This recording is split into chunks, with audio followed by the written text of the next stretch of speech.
こんにちは。日本語クラスです。JLPT N1 読解リーディング問題。はい。N1 レベルの問題を一緒に読んでみましょう。はい。今日の問題の長さはこれとこれ。この2ページです。はい。まず最初に私が読みます。はい。耳だけで聞いてどれくらいわかるかチェックしてもいいと思います。はい。では読みますね。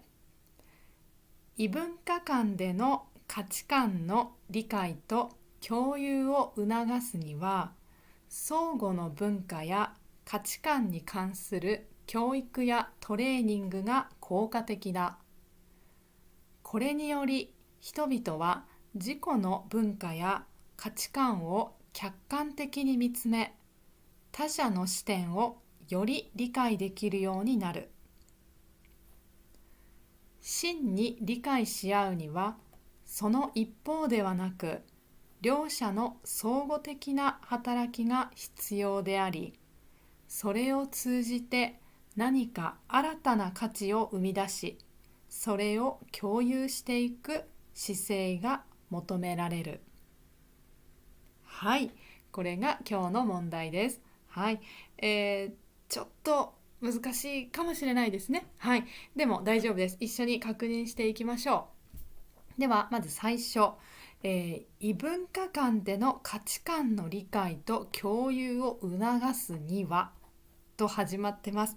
だから多分大切な言葉、キーワード、この話のキーワードになるのは多分異文化間ということ、異文化のことだなと、はい、ちょっと思っていいと思います。はい、異文化とか価値観とかですね、それを理解する、そして共有する、共有はシェアですね。はい、だから文化が違う人 A さんと B さんがいるんだけど、その2人の間で理解すること、それを理解してそれを共有することを促すというのは、もっとそれが早く進むようにするという意味です。促すには相互はお互いのことです。これは A さんと B さんのこと。2人の文化や価値観に関するについてですね、価値観について教育やトレーニングをするとそれが効果的ですと言ってます。ここまで大丈夫ですか？自分と違う文化の人を理解するために、それをするためには相手の文化とか価値観を勉強したりする、教育する、そういう練習をするととても効果がありますと言ってます。そしてこれにより、これというのはこれでできたら気をつけましょうね。これとかあれ、それ、はい、どれですね。どれのことをちゃんとチェックしながら読んでください。これと言ったらもうすぐ前のことが多いです。これはすぐ前だからこれを教育とかトレーニングすることが効果がありますよ。はい、これをすると、教育とかトレーニングをするとしたらです。これにより、だからこれをした結果です。人々は自己は自分の文化とか価値観を客観的に見つめ、客観的に見つめとは見るということ。客観的は遠くから見るのイメージです。自分のことを自分で近くで見るじゃなくて、少し離れたところから自分というものを見るということ。はい、それを、遠くから見て、他者の視点を、他者だから他の人の見方をよりはもっとの意味、もっと理解できるようになります。はい、と言ってます。大丈夫ですか？ここまで皆さん。こういう教育、相手の文化を勉強する教育をすると、私たちは自分の文化とか考え方を遠くから見ることができるようになって、他の人の考え方、見方が理解、わかるようになりますと言ってます。そしてじゃあ次、真に理解し合うには、これは真実の真ですね。真というのは本当にの意味です。本当に本当に、もう心の中までという意味。真に理解し合う。誰と誰が理解をし合う？ A さんと B さんですね。自分と知らない文化の人。2人が理解をし合うには、そのためにはです。し合うにはというのは、ここためが書いてません。理解し合うためには、その一方ではなく、その一方、これちょっと難しいです。これは自分だけじゃなくてとか、相手だけじゃなくての意味です。これね。一人だけではなくて、両者は二人ですね。二人の相互的な働き。相互はお互いの。この漢字は互いですね。で、これは相手ですね。お互いの働きが必要。働きというのは仕事をしますの意味ではなくて、これは二人でちゃんと理解しましょうねと頑張ることです。そのことが必要で、それを通じて何か新たな価値を生み出す。それっていうのはすぐ前です。それは、相互的な働き。2人で一緒に考える。それをやって何か新たは新しいですね。読み方は新たなです。新たな価値を生み出す。2人で何が私たちは文化が違うんでしょうかと頑張って2人で考えて話し合ったりいろいろして、それをやっていると2人の間で何か新しい価値を2人の間で新しく生み出せる、見つけられると言ってます。見つけられて、その見つけたものをそれを共有する、シェアしましょうねという姿勢、そういうふうにしようねと考えていること、その態度、アティチュードです。姿勢が求められる、必要ですの意味です。ちょっとここのページは難しかったですね。もう一回簡単に言うと、本当にお互い2人が理解し合うのは、そのためには一人の人が頑張って相手を理解しようとするじゃなくて、2人で一生懸命考えていろいろしましょうね。そしてそうすると2人の間で新しい価値が生まれて、これ私たちの価値観ですねってことです。考え方とかで、それを2人で持っていくっていう、そういうふうにしましょうという姿勢が必要なんです。それをするとお互いが本当に理解できますよと言っています。これなかなか難しかったです。異文化間での価値観の理解をどうすればいいかという話でした。では、私の YouTube でもっともっと日本語ぜひ勉強してください。ニュースを読みながら日本語勉強するというのもあります。あとは N1 の合格する方法とか勉強の YouTube もたくさんあります。N2 もビジネス日本語もたくさん YouTube にあります。そして N1 読解、読解問題と N2 読解問題のビデオがあります。これ私のオンラインレッスンの中に入っていますので、リンクから見てください。そして私 Zoom レッスンもやっています。Zoom レッスンはビジネス日本語と会話練習とプライベートレッスンをしています。全部、オンラインレッスンのリンクから見てください。概要欄、ディスクリプションか、下のコメントのところ見てくださいね。今日はJLPT N1、N2 の人、どちらもこれから JLPT N1 受ける人も N2 受ける人もどちらも一緒に聞いて大丈夫です。一緒に聞く話です。でもたくさんの方もメッセージありがとうございます。聞こえますね。よかったです。ありがとうございます。はい、じゃあ話をね、進めますね。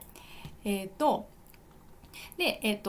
解についてちょっと今日はお話をしますね。これ N1 受ける人もここに書いてありますが、N2 受ける人もどちらも関係がある。どちらもそう関係がある。答えはほとんど同じというか、はいです。何々が大切と私書きました。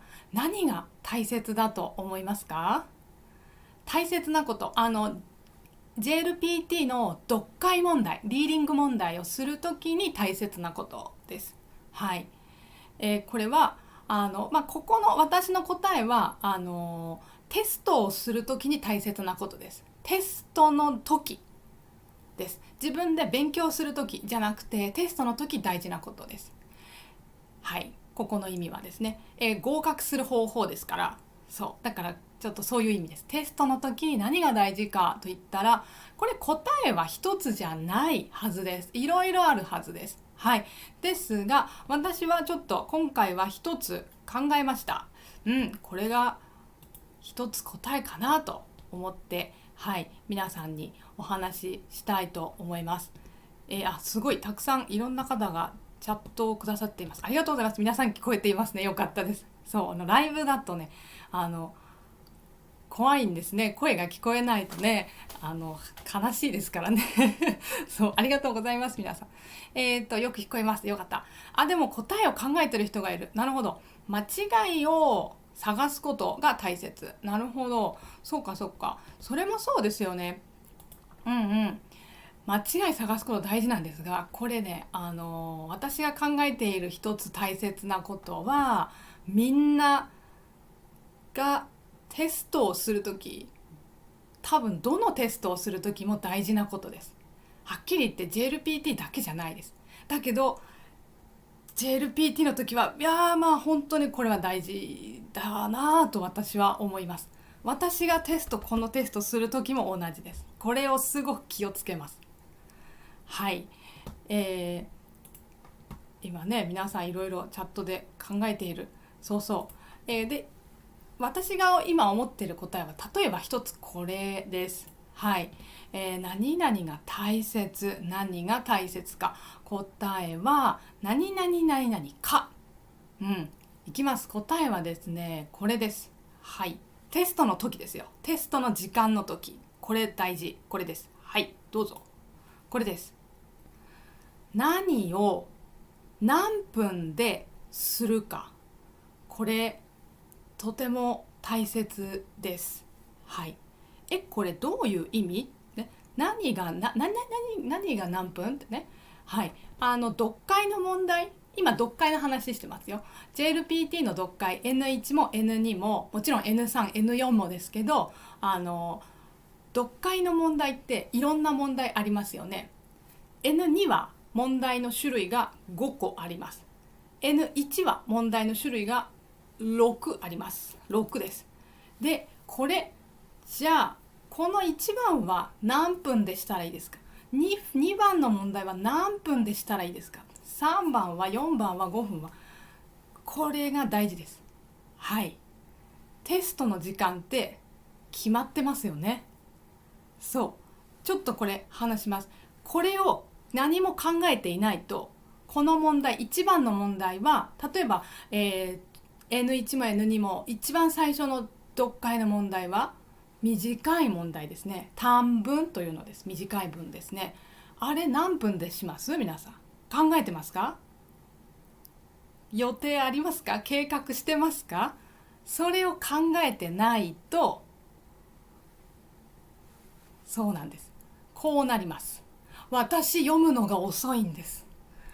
テストしました。先生、この前テストしたんです。でも私読むのが遅いんです。だから私テストの時全部読み終わらないんです。どうすればいいですか？すごくこれを私に聞く人が多いです。はい。もうこれは前からです。学生さんよくみんな言います。先生全部読み終わらないですよ。あんなにたくさんあるんですよ。どうして読解できるんですか？それです。合格できないです。よく言いますみんな。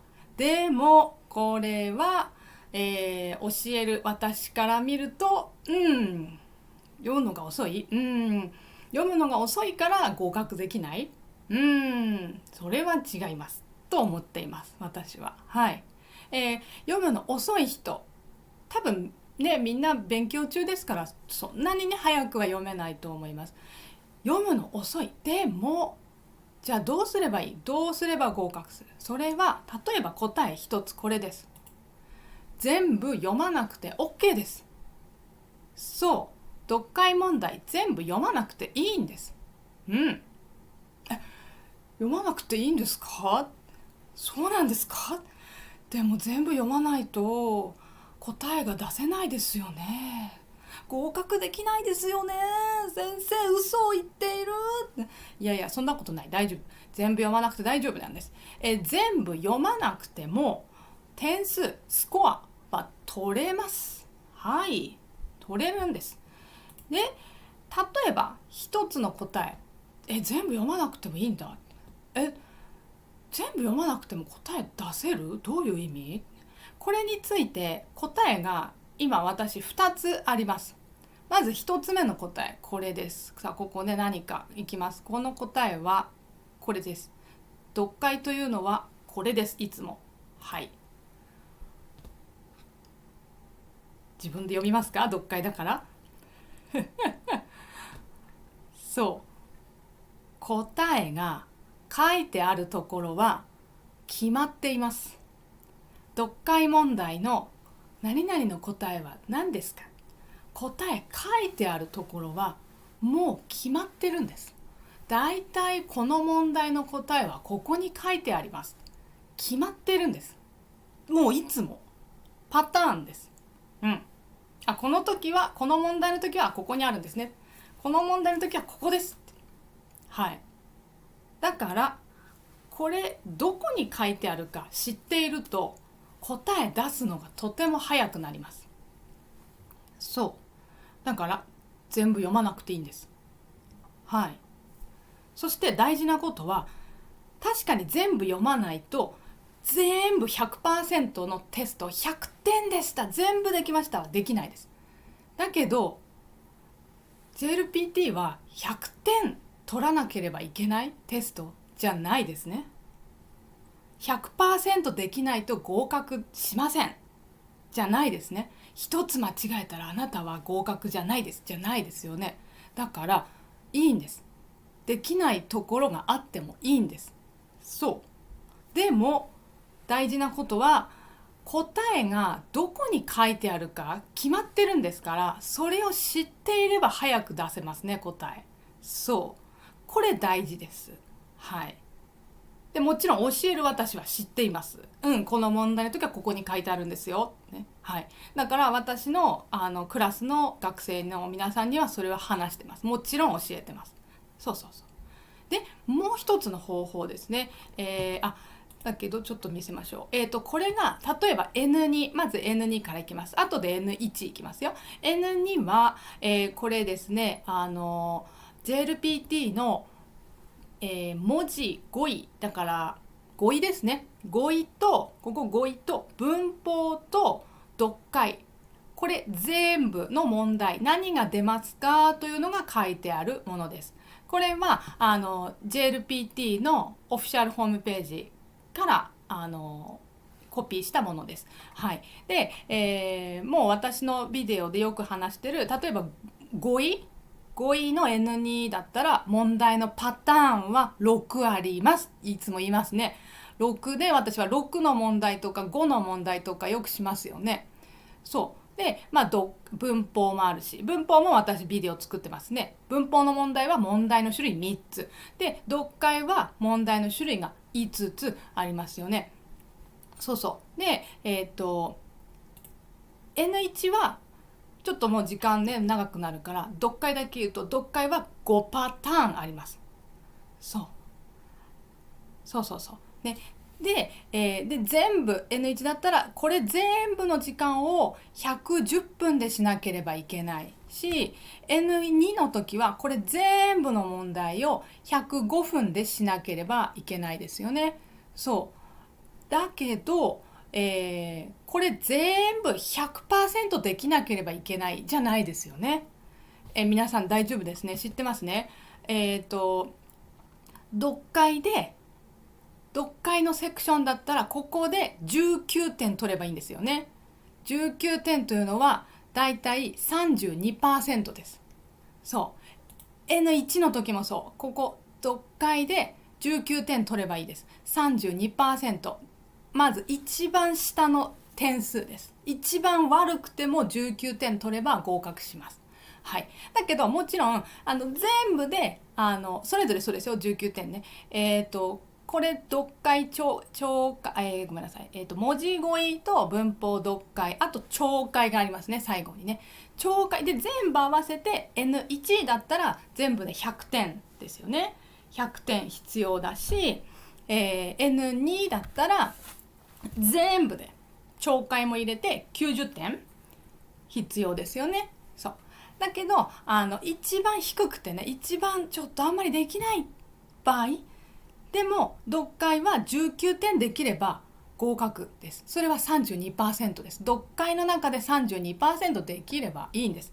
だから読解問題難しいなって思っても、この問題全部の中で 32% できればいいんです。それだけ正しい答えが 32% 選ぶことができる。そしたら OK です。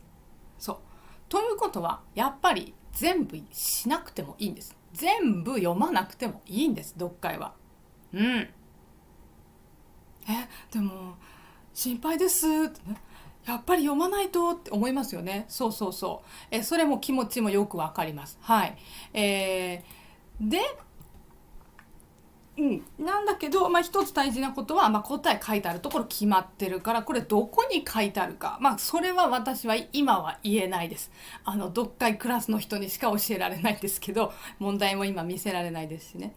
でもう一個あります。これの全部読まなくて OK な方法。はい。どうすればポイントスコア取れるか、それはもう一個は、何でしょうか。これ皆さんが答えるのはとても難しいと思うので、私が答えを言うと、これ、ちょっと待ってください。全部読まなくてもいいですと。じゃあどうやってやればいいんですか。それは例えば一つの方法は、皆さんはね、テストの時何々何々まずします。で次何々何々をする。それを読みましょう。で私読解クラスの人によく話してます。なんだろうね。ここに入る答えはやっぱり一つじゃないんですね。いくつか答えあります。これだけじゃない。私が今から言う答え一つじゃないんですね。だけどそしてごめんなさい、今私はこの答えをちょっと言えないんですね。そういうわけにはいかない。一つの方法ですっごく大切な方法だから、合格するための大事な方法だから。なのでなんだろうって自分でもよく考えてみましょう。読解例えば N2 だったら5個ありますね。5パターン。じゃあどれを例えば自分で試験の時、はいどうぞ試験始めました、どうぞ押してくださいって、この問題バッて紙で渡されて105分です。だいたい2時間にならないけど、でも120分、そうか、でも大体2時間くらいですよね。もう1本の映画を見るぐらいの時間皆さんはテストをするんです。本当に疲れますね。だから疲れるから前の日はよく寝るんですよ。あまり勉強しない方がいいですよ。1日前は寝てテストに行く、その方がいいです。本当に大変だから、体が疲れるから、試験はね。じゃあよく考えておいた方がいいです。皆さんテストの時どこから自分は問題をするか、どの問題からするか。一つ言えることは、絶対にちょっとカーソルがどこ行ったかな、絶対に上からしなくてもいいんじゃないですかと私は思ってます。読解もそうですね。読解も上からしなくてもいいんじゃないですかと私は思ってます。はい。だけどそれは人によっても違うし、違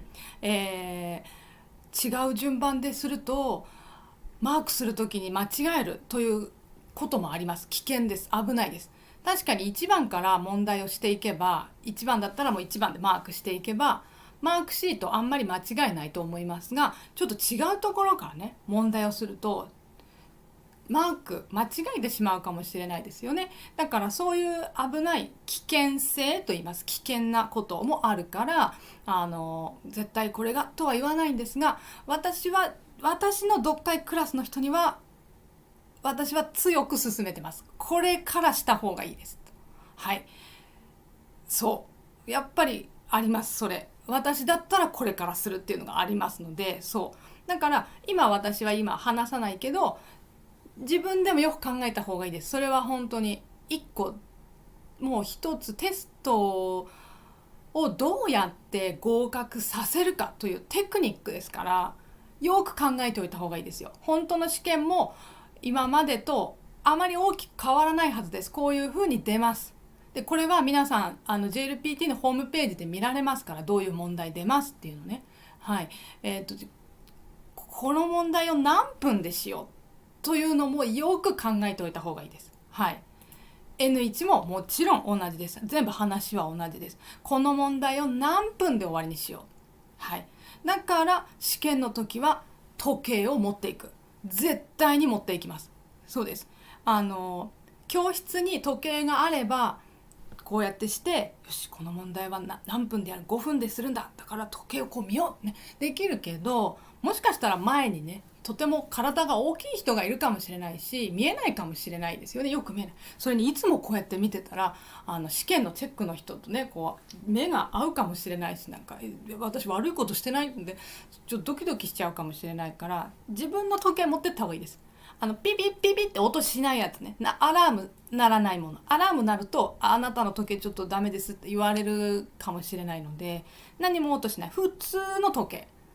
普通の時計を持ってってください。ね。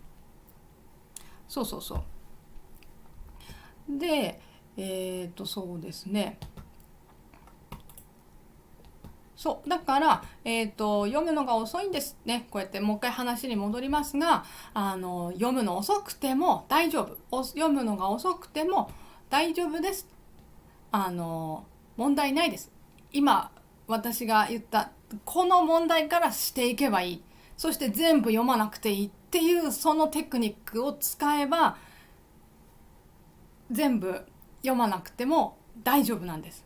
それで全部読まない。そして読むのが遅くても答えはここに書いてあるというのが決まってるから。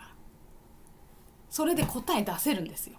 だから遅くてもいいし全部読まなくてもいいから、それでマークをすれば合格点は取れます。もちろん100点です。全部できましたね。間違いは一つもなかったですね。そうではないです。だけど合格することはできます。皆さん、そう。大丈夫です。そうそうそう。これが大事。100点取らないでください。19点。一番低くても19点取れば OK なんです。それでいいんです。そう。ね。だから、これはとてもよく学生さんに言います。そう。できないってすごく言う人、本当に多いから。そう。でもいらない。100点はいらないから。ね。はい。ということです。で、そう、ちょっと待ってくださいね。で、今話したようなこと、私の読解クラスでもう何回も何回も話してます。これはこうだからこうしてくださいねと、よく話してます。はい。で、まだね、入れますよ、クラス。で、N1 クラスと N2 クラス2つあります。ぜひね、今話したこと、答え、やっぱわかんないなとか、どうすれば全部読まなくていいっていうのを知りたい人はぜひ入ってほしいですね。私説明してます。で、それもビデオのレッスンです。自分が時間がある時に見ればいいです。ビデオですから。で、何回も見られますしね。はい。そうですね。今入ってる人もやっぱりビデオでよかったって言ってます。皆さん仕事してたり学校行ってたり忙しいので、自分が忙しくない時にちょっと見られるからいいですって言ってくれてます。はい。で、このビデオは例えば ごめんなさい。ですね、どっちかな、そう、N2 の人は例えば問題5パターンあるから5ですね。一つずつこの問題の時はこうやってやるんですよ。この問題は答えはどこに書いてあるんですよとか話してます。全部一つずつこれしてます。で、ビデオももちろんあるし、問題の PDF もあります。だから本当は自分で問題の PDF で自分で問題して、で語彙リストもあります。私作った語彙リスト、言葉の意味書いてある。でこの語彙は N2 なんですよ。でこの語彙は実は N1 の語彙だから覚えなくていいとかいろいろ書いてあるんですね。でそれを一回自分で勉強してからビデオを見るのが一番いいんですけど、もうそろそろね時間もねテストまで時間がなくなってきてるから、どうしても時間ない人はもう初めからビデオを見てしまっていいと思います。そしたらもう私ビデオの中でもう一つずつ説明してます。文の説明、まず一つの問題についてこれはこういう意味ですねって話してます。で答えはこれはここに書いてありますよね、これはここには書いてないですよね、反対にねこの問題はこっちには書いてないですよね、いつも書いてないです、決まってるから、パターンがあるから、そういうことも話しますので、もう最初にビデオ見てしまってもいいと思います。で読解、そっか、どうやってすればいいか、そのテクニックを最初にビデオで勉強して、で最後最後というかその後もう一回自分で読解のPDF で問題見て語彙リスト見て語彙も覚えるでもいいと思います。やり方は自由です、皆さんの。で N2 だったらそう、5パターンあるし、N1 だったら6パターンですね。N2 は6です。N2 は長文が1つ増えます。N2 の時は5、N2 の時は5だったんだけど、N1 はここですね。これで長文1つしかないんですね。だけど N1 は長文が2つになりますね。長文ですね。そう。だからもちろんこれも1つずつ説明してます。この問題について、この問題について、この問題について、これについて、これについて、これについて、全部やっぱり答えの出し方があります。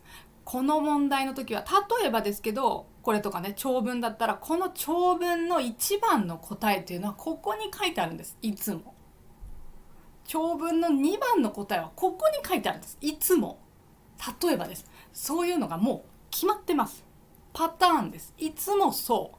はい。だからそれを知っていれば時間がなくても、時間がなくなっちゃったら、もしね本当の試験の時、そしたらそっか時間ない、全部読むことできないけどこの長文のこの答えはあそこに書いてあるはずだからそこだけ読みます。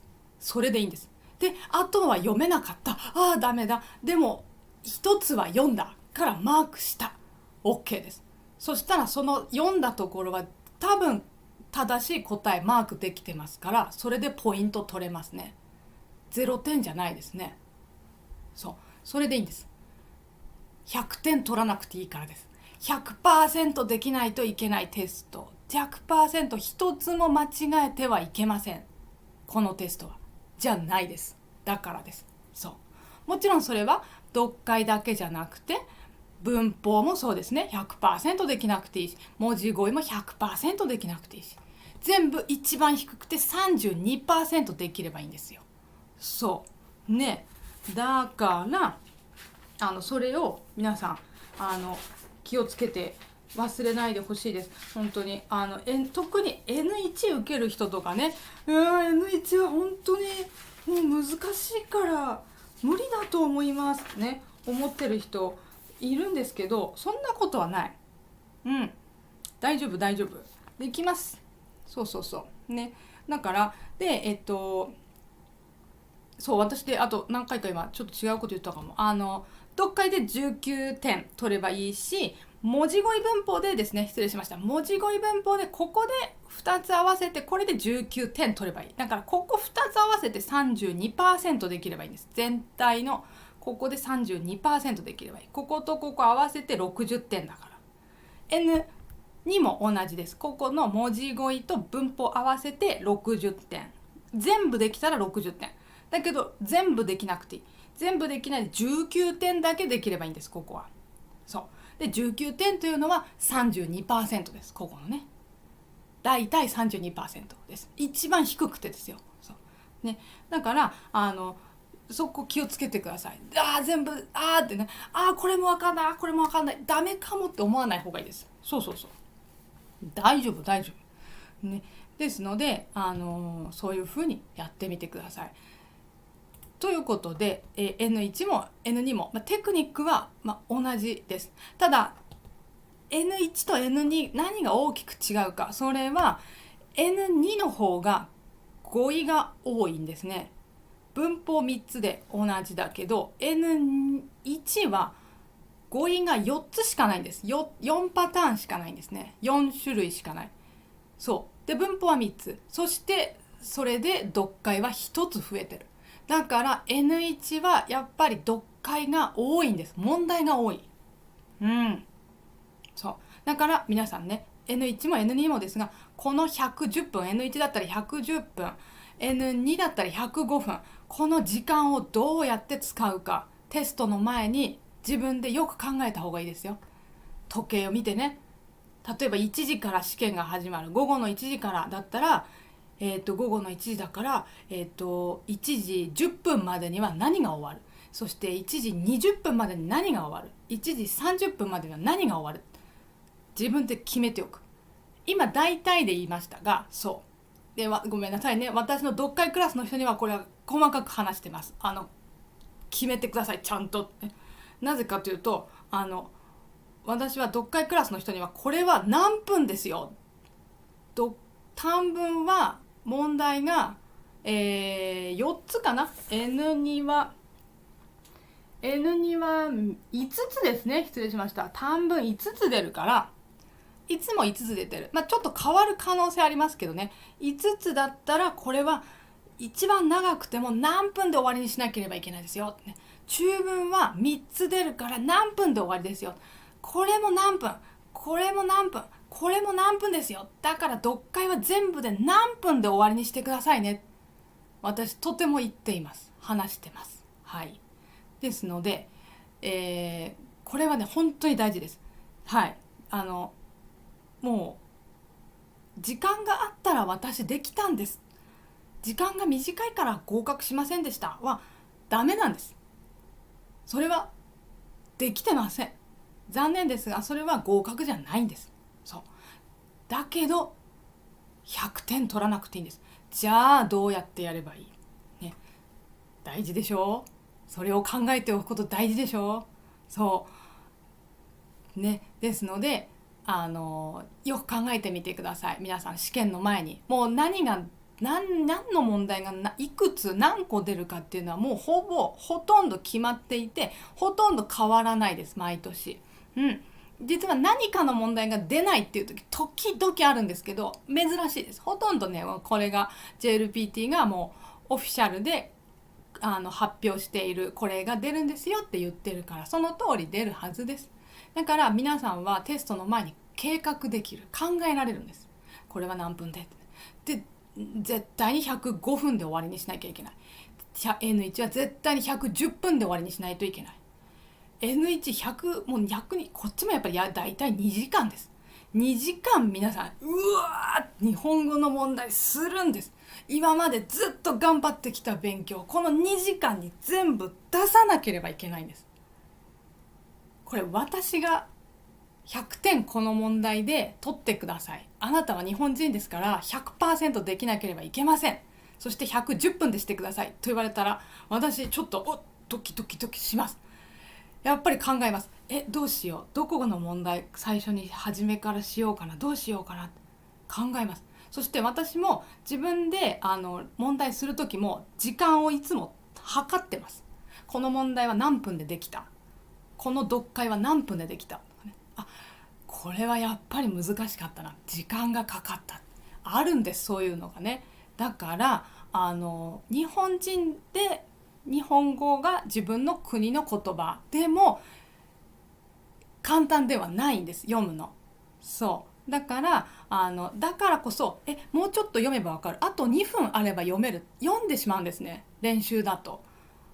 でそれがいつもしていると本当の試験の時もそれをしてしまいます。そうするとどんどん時間がなくなります。そうなると一番悲しいのは、本当は読めば分かった簡単な問題が最後にあって、これ時間あったらできたのになって思う。だからもう分かんないけど、もう何でもいいからじゃあ3番にする、全部答え3番でマークして終わりにする。そして合格しませんでした。これが一番悲しいですね。これにならないように気をつけてください。自分は何を最初にするかよく考えてくださいね。時間はみんな同じです。みんな110分 N2 は105分で決まってますね。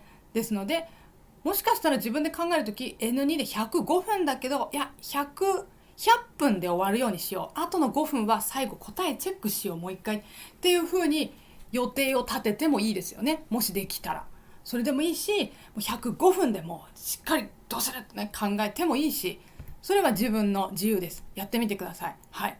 ただ私の読解クラスの人には読解については特にこれは何分ですよ、これ以上はダメ、やりすぎ言ってます。はい。今は言えないです。はい。それね、ぜひね知りたいなって人はね、クラスに来てください。そうだから何が大事、何を何分でするかが大事です。これはっきり言って読解だけじゃないですよね。文字語彙もそう文法の問題もそう、何分ぐらいでこの10個の問題終わりにすればいいかっていうのは考えた方がいいです。で自分で家でタイマーで測った方がいいですよ。本当にキッチンタイマーありますよね。私も今キッチンタイマーあるんですけど、これピッピッピッってね測ることできるんですよ。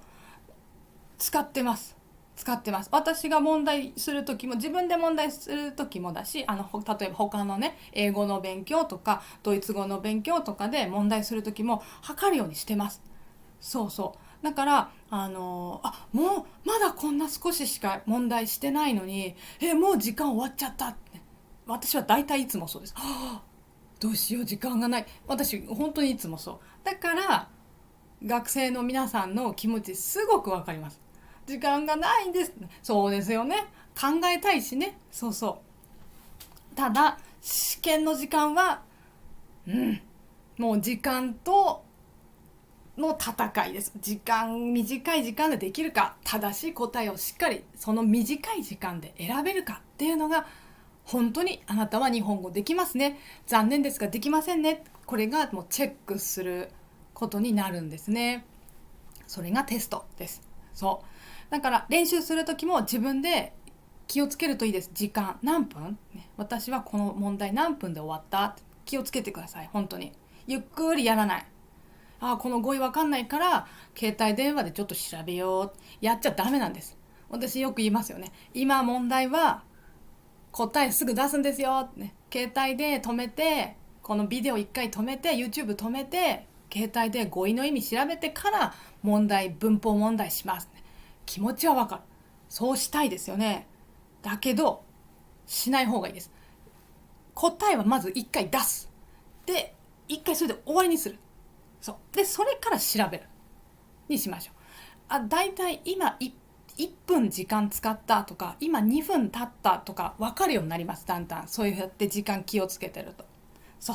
だからね、何を何分ですればいいかっていうのをよく考えてみてくださいね。絶対にできる問題が入ってます。全部の問題難しいわけじゃないです。読解もそうだし他の問題もそうで、特に読解はそう、全部の問題、これ全部の問題がもう私は泣きたい日本語の勉強やめたいって思うくらい難しくはないんです。大丈夫です。 N1 にレベルいってる人だったら読める問題が絶対にあります。だけどそれをいつしますか、それが大事です。よく考えてねください。でそれ何分はごめんなさいね、クラスで話してます。ですのでよかったらクラスに入ってみる。ね、来てみてください。はい。で、どうやって入ればいいですか？これはじゃあ、この下を見ましょう。この、そう、ディスクリプション。この今、皆さん見てくださってるビデオの下のとこに、N2 クラス、リーディングクラスって書いたかな、読解クラスって書いたね、多分ね。そこのとこあります。読解クラスはそこから入る。N1 は N1 クラスの読解クラスのところをクリックする。で、そこから入れます。そう。で、入ってみてください。で、さっきも言った通り、その N2 だったら5つの問題、1つずつ練習できます。みんなどうやってやればいいかがみんな違うんです。みんなこれは答えここに書いてある。この問題はここに答え書いてあると決まってるから。それ1つずつ私話してます。N1 だったら6個の問題してます。ね。見てみてください。先にビデオから見てしまえば全然まだまだ時間大丈夫だと思います。だいたい1つのビデオ、だいたいですけど45分ぐらいから長いと1時間ぐらいまでのビデオになります。だいたいみんな50分くらいですねになってます。はい。私ね、説明長いですからね。そう。やっぱり長文とかね、説明したらまあ大変ですね。でもそれでも1時間くらいだったと思います。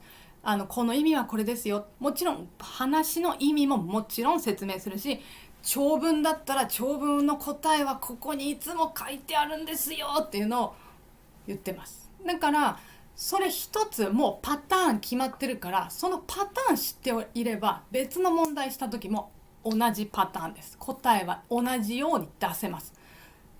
だからその後自分で練習できますよね。そうということです。はい。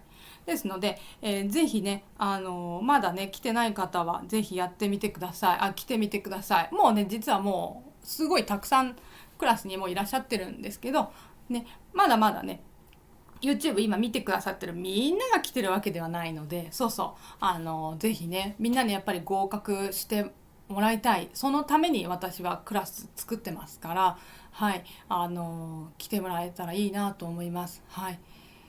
ということで、語彙リストもあるからね、語彙の勉強にももちろんなります。はい。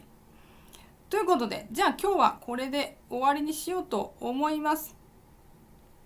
そうですね、皆さん、今チャットを見ています。はい。モハマドさんが、先生、大事なことを教えてくれてありがとうございます。いえいえ。そう、でも本当に大事です。何の問題を最初にするのかっていうのは皆さんぜひ考えてみてくださいね。はい。で、そうだ、クラスに入る。で、申し込みした時に、申し込みしたら終わりじゃなくて、メールが届きますから、自分の、Gmail で申し込みするんですね。Gmail をよく見てください。Gmail に私からとかメール来ますので、それを見てどうすればいいか書いてあります。ね、見てください。で、クレジットカードで申し込みが、お金払うのはクレジットカード。そう。で、銀行から払うことはできないです。クレジットカードだけです。はい。で、お金はもちろん1回払えば終わりです。ね、お願いします。ということで、じゃあそれでやってみましょうね、皆さんね。もう試験ね、本当の試験もう近いから、ね、大変だと思いますが、もう泣きたいっていう試験じゃないんです。 JLP っていう100点取らなくていいから。そう試験によってはね 80% できないと合格しません。あります、そういう試験。大変ですよね。20% しか間違えることできないんです。これはそんなことない。だって、N2 は全部で90点取ればいいし、90点って全部の半分です。50% 取ればいいし、 N1 は全部できたら180点だけど100点取ればいいんですよ。100点。そうだから別に全部できないとダメじゃないでしょ。そうなので本当の試験の時もやっていて、ダメだった、この問題難しい、きっと次の問題も難しい、私はできないんだ、また来年頑張ろうって思わない方がいいです。次の問題はできるかもしれないから、これは分かんない、これは分かんないから捨てよう、それでいいんです。どんどん次に行ってください。それよりも時間をちゃんと決めておくことが大事ねです。はい、ということで皆さんやってみてください。これは私も学生の時自分がいっぱい失敗したね、って思って失敗したからこそ皆さんにとても強く厳しくこの話をしていますね、ぜひねせっかく試験というチャンスがあります。大事です。試験は嫌だけど一つチャンスです、ね、皆さんが新しい世界に行けるチャンスですから、もし合格しなくても今頑張ってる、それはすごく大切なことですね。だからまずは諦めない、まずやめない、まずは勉強を止めない、それ大事。まずテストの時まで走り続ける、風邪をひかないように。そうね、本当にそうですね。体が元気じゃなくて勉強できなかった、そしてテストの日来たでちょっと頭も痛い、あんまり体の調子良くないでテストやっぱりできなかった、悲しいですね。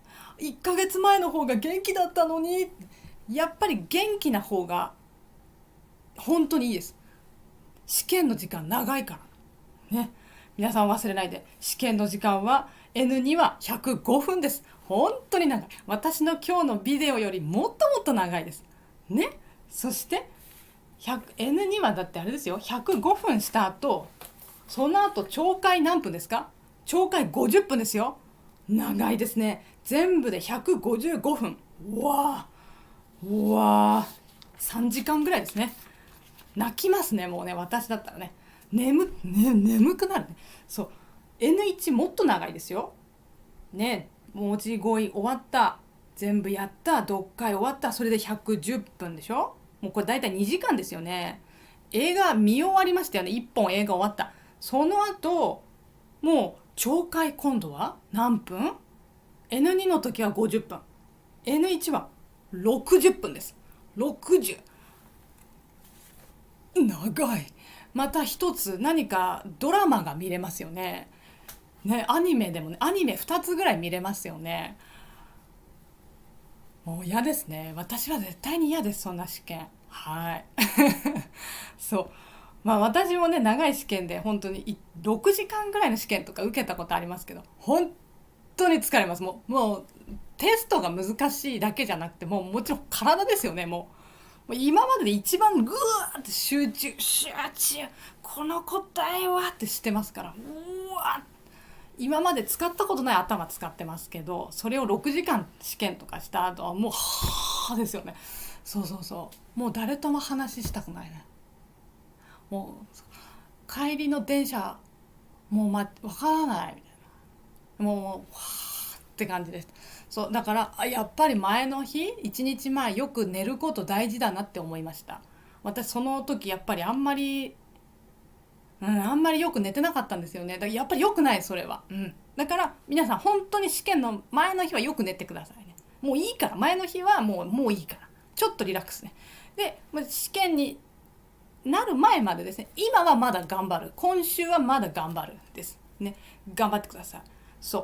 まだ今週も私ビデオも作っていきますので、まだね、最後の最後までまだ頑張りましょう。頑張るけど1日前はちょっと早く寝る、いつもよりちょっと早く寝てっていうのがいいと思いますね。やってみてくださいね。じゃあクラスね、ぜひね、まだの人ぜひ来てみてください。そして本当に申し込んだらメール届くから、自分のメールアドレスよく見てください。それ見ないとどうすればいいか分かんなくなりますね。お願いします。そしてこれちょっと関係ないというか、ちょっとプラスな話なんですが、JLPT もそうなんですけど、N1 のレベルよりもうちょっと上のレベルのビデオもこれから作っていこうと思っています。N1 より上だから N0 ですね。N0 すごいでしょ。国で特に日本人と一緒に仕事してる人は、例えば電話でよく日本人の人と話しますとかね、メールを書かなければいけないんですとか、会社で会議で日本語で話さなければいけないんです、プレゼンテーションを日本語でしなければいけないんですという人は N1 よりもうちょっと上のレベル必要です。実は厳しいこと言うと N1 よりもっともっと上です。もう本当 N0 ですね。そのくらいの日本語はビジネスではもう必要になります。日本でいい仕事をしたい場合は特にです。はい、簡単な仕事ではなくて、日本で本当にいい会社で日本人と日本語を使って仕事をする場合はかなりレベル高い日本語必要なので、N0 になりますね。それはまだ YouTube では教えていないんですね。で、ちょっと今考えてます。その N0 のレベルについてビデオを作っていこうとも思っているし、クラスをまず作ろうかなとも思っています。はい。で N0 の勉強だとしても N0 は十分 N1 にも、N1 の読解とかにはもう出てきてますので、そのぐらいやっぱり N1 の読解難しいです。だからN0 のビデオ私がこれから作ったらぜひ N1 撮りたい人とかね、ぜひ見てほしいです。はい。かなり難しいです。なんだろう先生、どこの世界かなって、N1 ここだけ、N0 って何ですかってね、見えない何日本語話してますか本当にって、ね、と思うかもしれないけど、日本人はそういう日本語を実際に使っています。はい。そして私は皆さんにこう YouTube で話す時、クラスのこの読解クラスもそうだし、学生さんと話す時は簡単な分かりやすい日本語、そして、ゆっくり話すようにしています。日本人と話す時より少しゆっくりです、私。ですからまだね聞きやすいとは思うんですけど、N0 の場合でもそんなにもちろん早くは話さないんですが、どうしても語彙がね難しくなったり文法が難しくなったりはします。ですがとっても勉強になるはずですので、ぜひねちょっとそれ始めたらぜひまた見てくださいね。はい。日本でいい会社で働きたい人、これからいい会社に就職したい人とかねです。はい。ビジネスの本当の日本語、本当に使う日本語を勉強したい人とかはぜひ見てほしいなと思ってます。そしてクラスも開こうと思ってますのでぜひね、お待ちください。はい。ですがそれはそれでということで皆さんまずは、今日は読解の話でした。読解で、時間何分で何する、これ忘れないでくださいね。頑張ってくださいね。はい。じゃあ、今日はこれで終わりにします。私 Twitter もしてますが今日はもういいです。Twitter は下のとこにディスクリプションに書いてあります。Twitter してますので、もしよかったら、フォローしてください。フォロワーさんが今とっても増えてます。新しいビデオ作りましたとか、新しいクラス開きますとか連絡をしてます。はい。じゃあぜひね皆さん頑張ってください。ぜひまだ間に合います。ビデオ全部見終わりますので時間あるはずですから、ぜひまだクラス入ってない方来てください。今チャットでもね、クラス入ってる方がもうチャットにも入ってきてくださってますけどね、ありがとうございます。ぜひクラスの人、私よく話すんですが、ズームとかで話すんですけど、入ってよかったですってね、というかこれ安いと思いますっていう風に言う人も結構多いです。先生すごいいっぱい話してくれてるってね説明してくれてるってそうかっつって、よくわかるようになりましたってね、皆さんよく言ってくれます。このビデオ見て自分でも練習よくできるようになったっていう人多いので、よかったなと、やってよかったなと思ってます。はい。私も自信があるビデオですのでね、ぜひ皆さんのぜひそれを使ってほしいなと思ってます。はい。